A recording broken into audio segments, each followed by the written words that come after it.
राम मंदिर परिसरात प्रचंड गर्दी, देशभरातून राम भक्तांचा ओघ अयोध्येकडे। नाशिकच्या सातपूरमध्ये उद्धव गटाचं राज्यस्तरीय अधिवेशन, 2000 पदाधिकारी उपस्थित राहणार, तर संध्याकाळी उद्धव यांची जाहीर सभा। रवींद्र वायकर यांची आज ईडी चौकशी, जोगेश्वरी भूखंड प्रकरणी ईडीची कारवाई। राष्ट्रवादी आमदार अपात्रता प्रकरणी आज विधिमंडळात सुनावणी, सुप्रिया गटाचे जयंत पाटील यांची उलट तपासणी, तर दादा गटाचे अनिल पाटील यांचीही उलट तपासणी।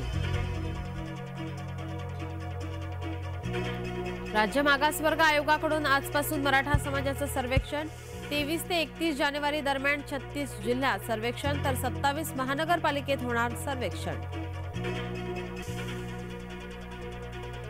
दिल्ली एनसीआर मध्ये भूकंपाचे पुन्हा एकदा तीव्र धक्के, भूकंपाचे धक्के जाणवल्याने नागरिकांची पळापळ, चीनच्या जिनशियान प्रांतात भूकंपाचं केंद्र।